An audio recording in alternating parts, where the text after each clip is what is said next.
Hello বন্ধুরা, আমি আজকে তোমাদের কাছে রাঙা আলুর পান্তুয়া রেসিপিটা করে দেখাবো। রাঙা আলু নিয়েছি 250 গ্রাম। একটা প্রেসারের মধ্যে রাঙা আলুটা সেদ্ধ করে নিচ্ছি।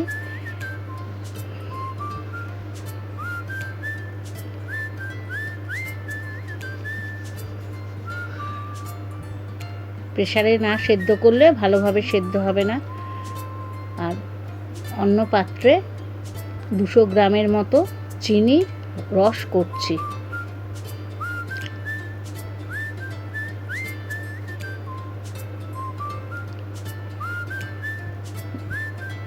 দুশো গ্রামের মতো জল দিলাম।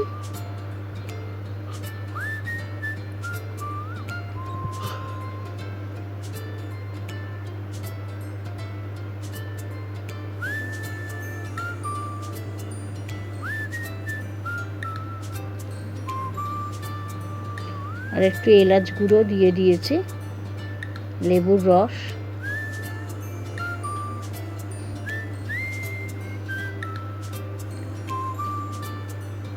একটু নেড়ে দিলাম ভালো করে। এটা হালকা হবে, রসটা বেশি গাঢ় হবে না, হালকা হবে, তাতে যেন পান্তুয়াটা যেন ভালোভাবে, পান্তুয়ার মধ্যে যেন ভালোভাবে রসটা ঢোকে। তাই জন্য ওটা হালকা রসই করতে হয়, পাতলা করে। অন্য পাত্রে রাঙা আলুটা নিয়ে এখন তার খোসা ছাড়িয়ে দেখলাম সেদ্ধ হয়েছে কি, সেদ্ধ হয়ে গেছে ভালোভাবেই।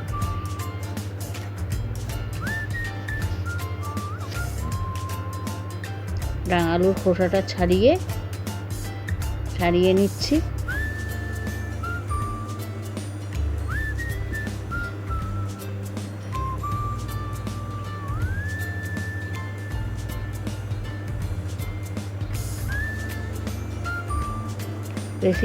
রেসিপিটা যদি ভালো লেগে থাকে তাহলে তোমরা লাইক, শেয়ার, সাবস্ক্রাইব করো।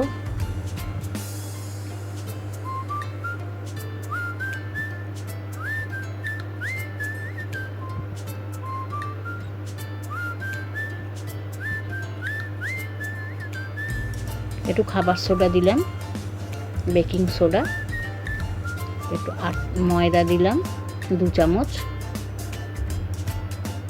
আর গুঁড়ো দুধ 3 চামচ দিয়ে দিলাম। এটাকে ভালো করে হাতের সাহায্যে ভালো করে মেখে, একটু ঘি দিতে হবে। ঘিটা দেবো একটু পরে, এটা মেখে নেওয়ার পর একটু ঘি দিতে হবে।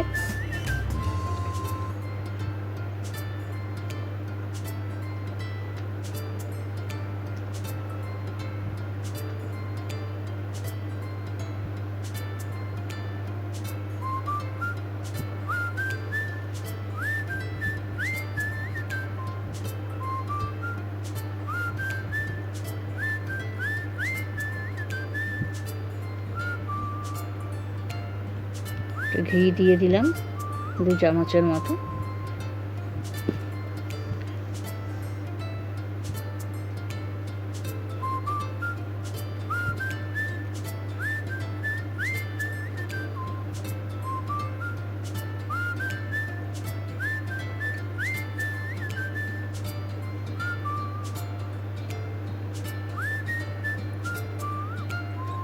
মাখা হয়ে গেল। এখন হাতে একটু ঘি ঢলে তারপরে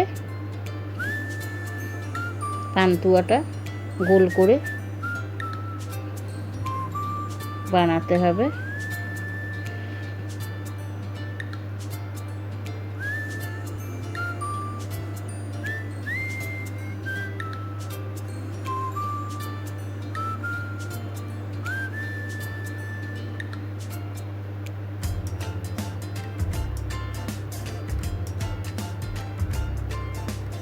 সবকটা এইভাবে করে পান্তুয়াগুলো হয়ে গেল তৈরি। পান্তুয়া করলাম, একটু ল্যাংচা করলাম।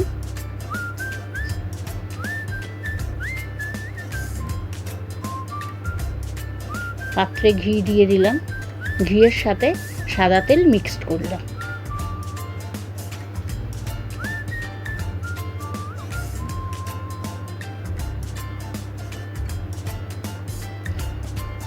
ঘিটা ভালো করে গরম না হলে তো হবে না, ঘিটা আগে গরম করে নেব, তারপরে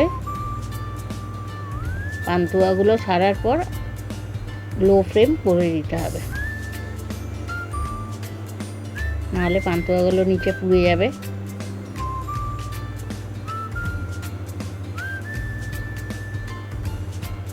খুব আস্তে হাতে নাড়তে হবে।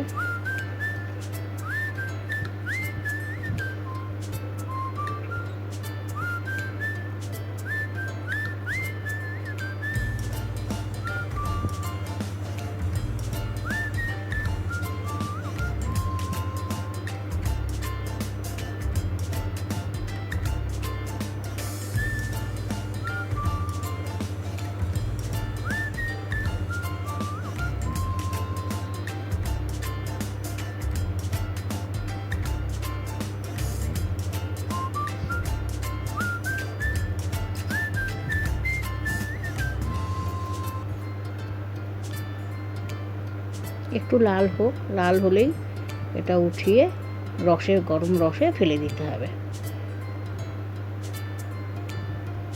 আমার রান্না তোমাদের কেমন লাগছে কমেন্টে লিখো, তাহলে আমিও বুঝবো আমার কোনটা ভুল হচ্ছে কোনটা ঠিক হচ্ছে, সেটা আমিও সেইভাবে তোমাদের দেখাতে পারবো।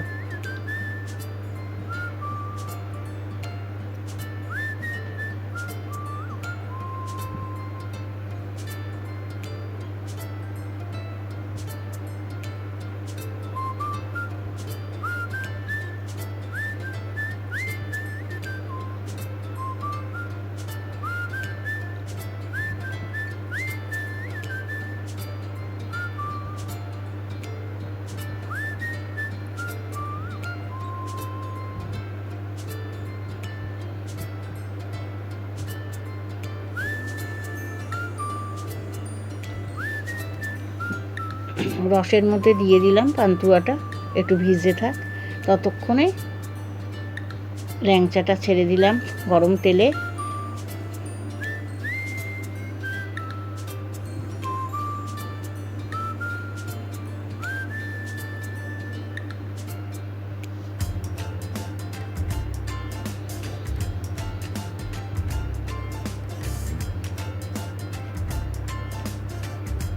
অন্তত 10-15 মিনিট থাকলে ভেতরে রসটা ঢুকবে ভালোভাবে।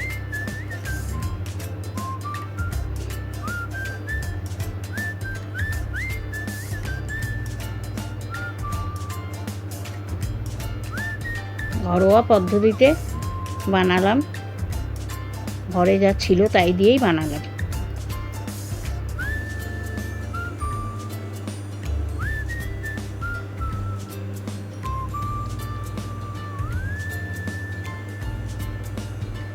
তোমাদের কেমন লাগছে কমেন্টে লিখো।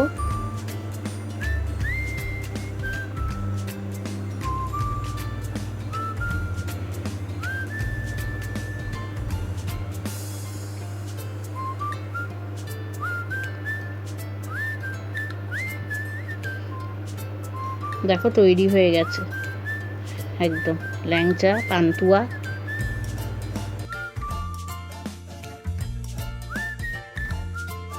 রেসিপিটা ভালো লাগলে কমেন্টে জানান, ভিডিওটা ভালো লাগলে লাইক করুন, সাবস্ক্রাইব করুন। পরের ভিডিওতে আবার দেখা হবে।